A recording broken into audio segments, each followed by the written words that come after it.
Tanuku meeting Adarsh now.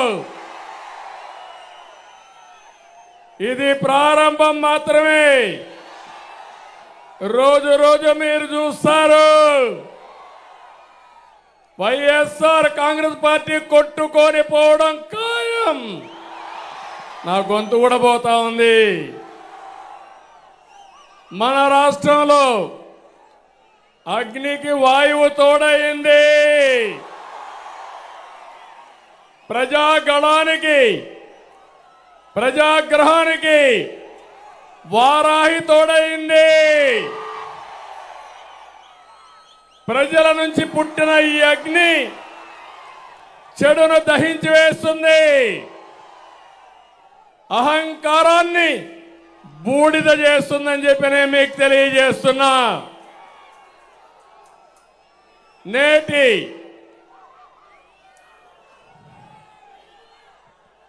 Resound వస్తుంది చూడు.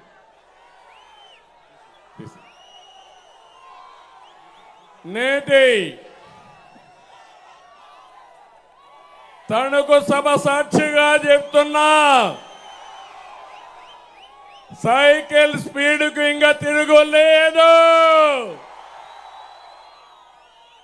Glass జోరుకి ఎదురు లేదు. కమల వికాసానికి అడ్డే లేదు. రాష్ట్రానికి అన్ని మంచి రోజులే. మా తమ్ముళ్ళు చెప్తున్న యువతకి, తమ్ముళ్ళు భవిష్యత్తు మీదే. రాష్ట్రాన్ని కాపాడుకోవడానికి 3 పార్టీలు చేతులు కలిపాం. 3 జెండాలు వేరు, ఆ జెండా ఒకటి.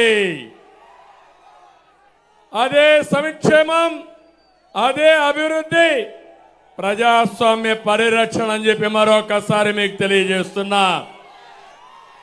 2014లో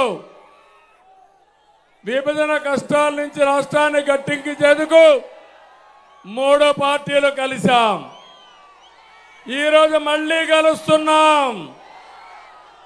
జగన్ కబంధ హస్తాల నుంచి రాష్ట్రాన్ని కాపాడుకోవడానికి సిద్ధమా తమ్ముళ్ళు అని మిమ్మల్ని అడుగుతున్నా. కలిసింది మామూలు వ్యక్తులు కాదు. అనుభవం నేను, తపనున్న పవన్ కళ్యాణ్ గారు, దేశాన్ని ప్రపంచ పటంలో పెట్టాలని, నెంబర్ 1 దేశంగా తయారు చేయాలని పనిచేసే నరేంద్ర మోడీ గారు కలిశాం. ఏం తమ్ముళ్ళు తిరుగుంటున్నా అని మిమ్మల్ని అడుగుతున్నా. ఇంకో పక్క పవన్ కళ్యాణ్ గారు ఒక సినిమా హీరోనే కాదు, కోట్ల రూపాయల ఆదాయాన్ని వదులుకొని సుఖమైన సినిమా జీవితాన్ని వదులుకొని ప్రజల కోసం నిలబడ్డ నిజమైన hero power star Pawan Kalyan గారు. అక్రమాలను ప్రశ్నించడం కోసం పవన్ నిలబడ్డాడు. ప్రజల తరపున గళం వినిపించడం కోసం, ప్రశ్నించడం కోసం నిలబడిన పవన్ కళ్యాణ్ గారిని అభినందించమని మిమ్మల్ని అందరినీ కోరుతున్నా. ఈ క్రమంలో పవన్ కళ్యాణ్ గారి పైన వైసీపీ దారుణంగా వ్యక్తిగత దాడి చేశారు.